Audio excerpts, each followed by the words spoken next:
Namaste, Jai Hind, and welcome to this edition of The Right Stand. I'm Anand Narasimhan. The Kerala government is facing a major scandal over the alleged gold theft at the Sabarimala temple, which has put the Pinarayi Vijayan government on the back foot. The Kerala High Court has widened the entire probe around Sabarimala and the loot, directing the special investigation team to uncover a possible larger conspiracy and examine the role of the Travancore Devasam board officials from the top down. And I'm quoting the court. The scandal revolves around the gold-clad copper plates of the Dwarpalaka idols at the Sabarimala temple. Now, they weighed 42.8 kilograms before the regilding process. They were sent to a Chennai firm for repair work but weighed only 38.25 kilograms upon their return. The missing gold of over 4.5 kilograms is worth 5 crore rupees. Two key arrests have been made. Unnikrishnan Potti,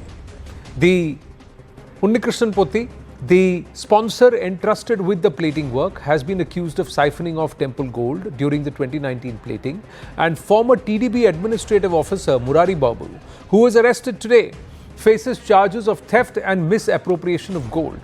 Such is the brazen nature of the scandal that in a letter in 2019, Unnikrishnan Potti claimed he had left over gold after completing the gold plating work on the Dwarpalaka idols and the main door of the Sanctum Sanctorum. He requested permission to use the remaining gold for a girl's marriage, describing her as someone who needs support and is genuine.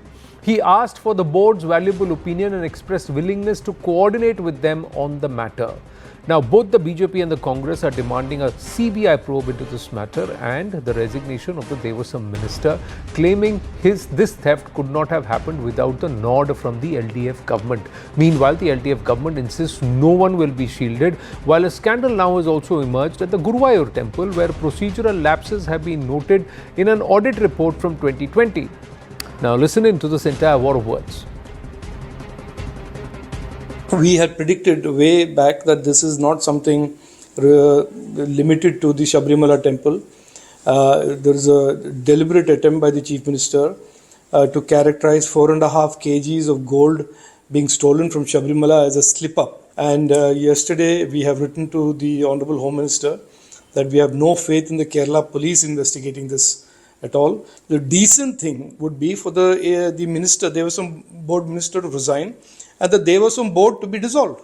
Our demand, the opposition's demand, that the person Devasam minister has to be resigned and expel the person Devasam board. They are all involved in this criminal conspiracy with Unnikrishnan Potti and other bureaucrats. As far as CPI is concerned and the left is concerned, we are ready to carry forward this investigation, and the government already extended its full support.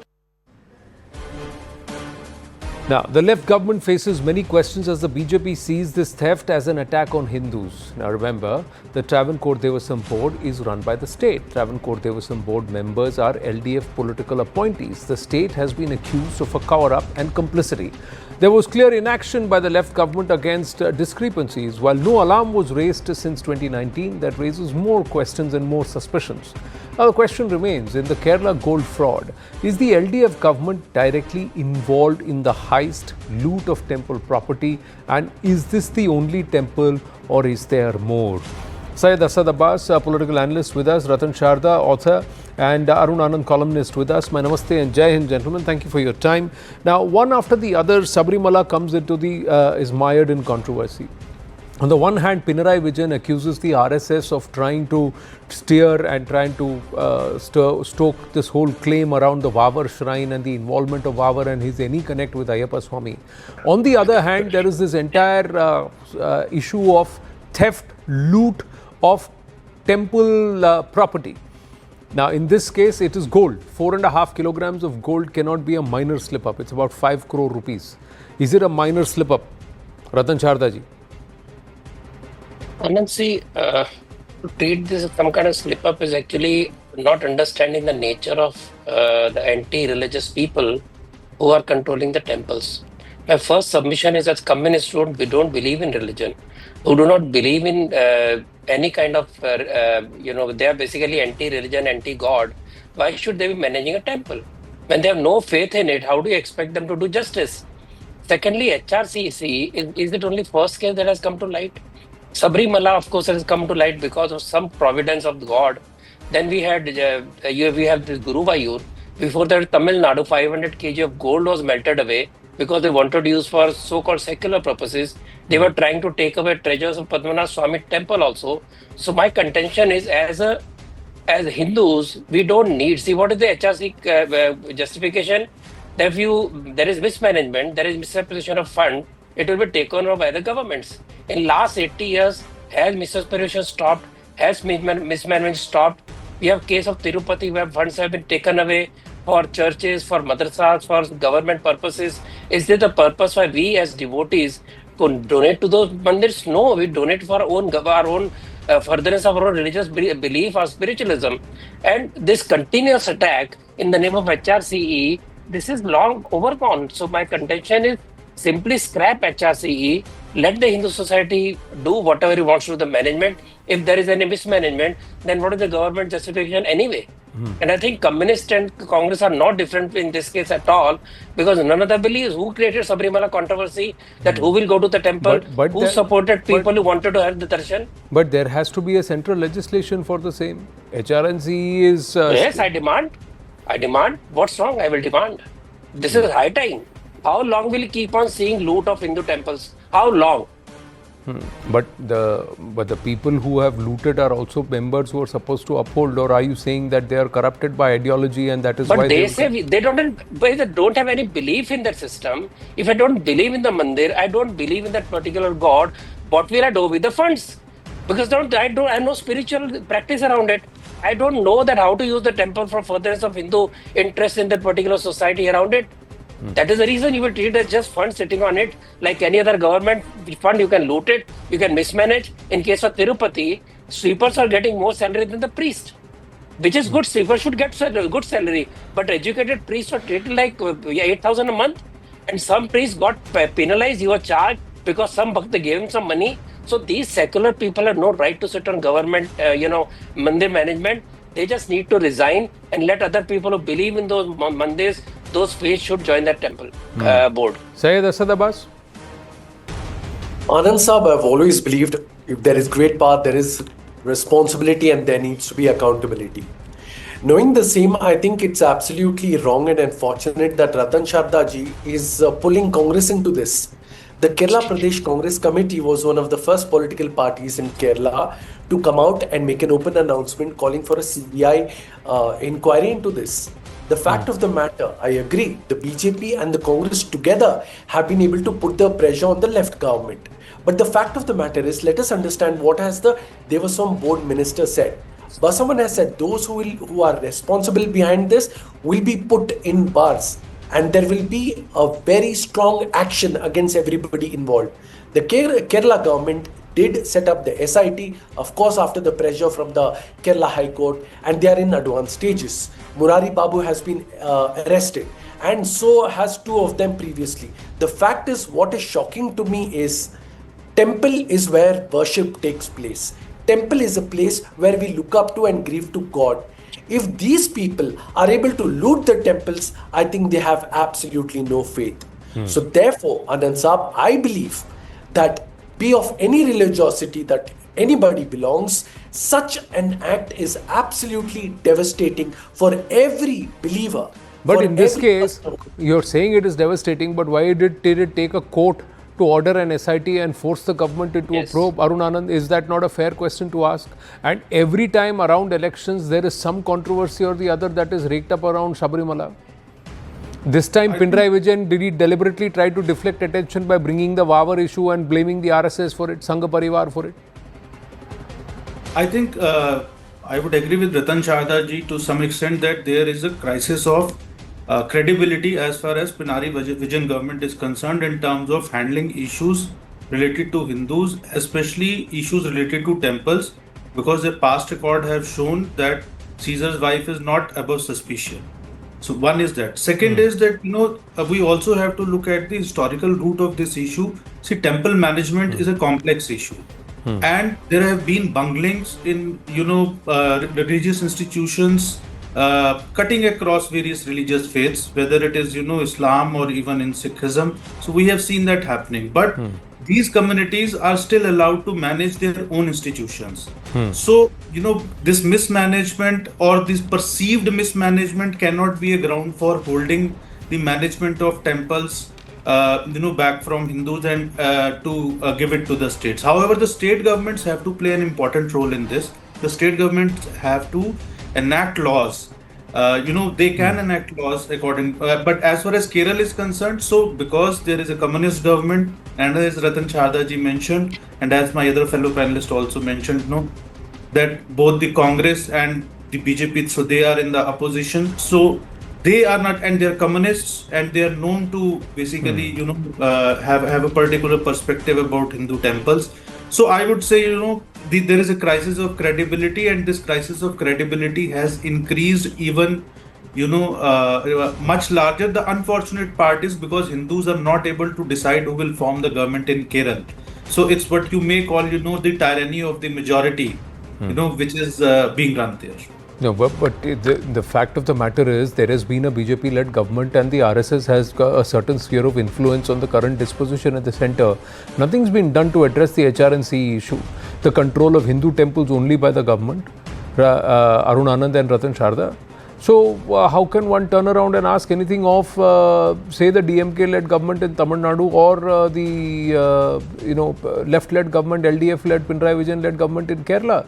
Arun Anand, because most of the other states under the NDA have also not let go of control of the temples.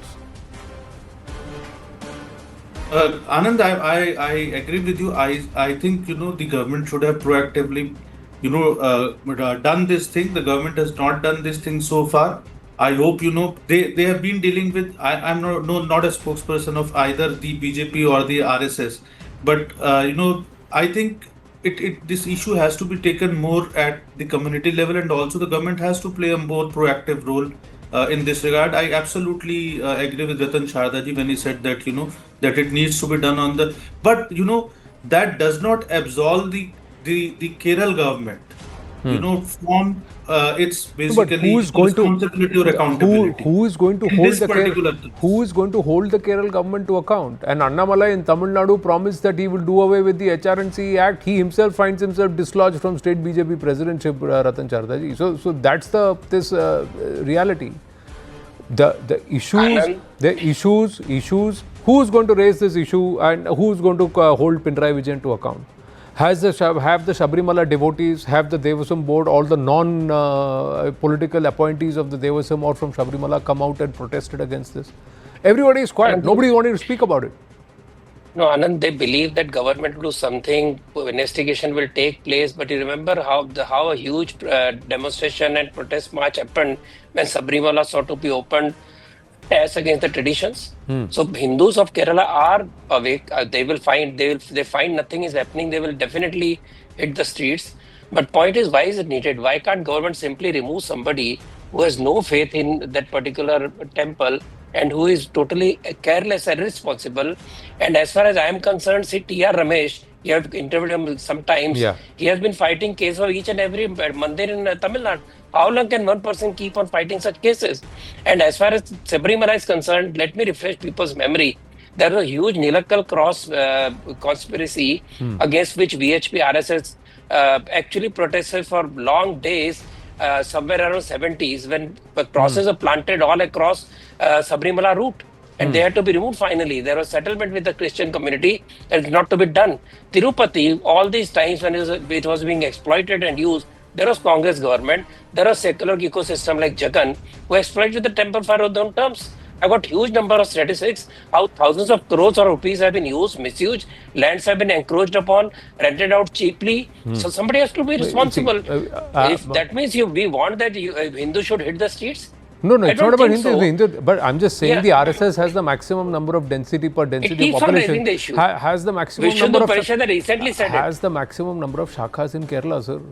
But what has happened? Has RSS been able to influence societally that this should not be done? Hindu tradition should not be tampered with, and those who try to loot and plunder what belongs to the deity should be strictly punished. This is all being done under the court. Somebody has had to knock the doors of the court to get this done. Now, The last time around when you had women in burqas trying to storm into the sanctum of Sabarimala Ayyappa, what happened after that? Under whose leadership was that facilitated? And then who won the election subsequently? So these are questions which will be asked. But in terms of the rights to manage this one, unless the Devasam board and other members show that they have the ability, the Tiruvambadi Devasam board in Thrissur has actually had to fight off state control and in order to continue, because Devasam boards under states are state governments are desperately wanting to pick up temples that are doing well and create some controversy or the other to do that. But if they are being allowed to do that, they are being emboldened because they are not being stopped. There is no checks and balance, there is no question, and there is no scrapping of this entire HRNCE Act at the center itself. So none of this has been done. I have to move on. 10 seconds. Yes. I completely agree to the point that you've made, Anand Saab, that the HRNC needs to go away. Absolutely, there are no two ways about it.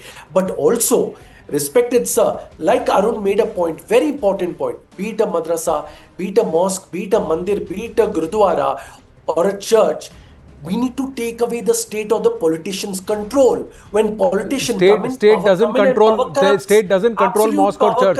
It's the state Even control Gurudwara. State control or Even Gurudwara or even temples. Jain temples are not under control. Only Sanatan Pratha temples and in today's lexicon, Hindu temples are coming under state control, sir. Pinarayi Vijayan will not dare to tell Sunni mosques to allow women inside them in Kerala. He has never made a statement there. But he has the things to turn around and say, who Sabarimala Ayyappa should allow into the sanctum sanctorum. So this is what is the reality. So let's not preach. Because neither the LDF or the UDF have done anything to abolish HRNC in Kerala. So if it should go, then that message needs to be sent to the Congress party. Let them promise. Let the UDF promise. Let the UDF promise that either all religious institutions will come under state control or none at all. They won't say it. Let the LDF say it. LDF is not supposed to get involved because they by ideology practice atheism. Why are they getting involved? So the BJP 11 these are questions that I have to move on. There's big news coming through. I'm sorry. I've got to. I have to cut this. I have to cut this short because we're going across to another major development. Viewers, thank you, Arun Anand, Ratan Sharda, and Saida Sadama. Now, the entire fake ORS ban has been paused, viewers. Now, this matters to all of us, to our children, to those who have to take ORS as a medical prescription. It's been paused by the Delhi High Court. ORSL, a company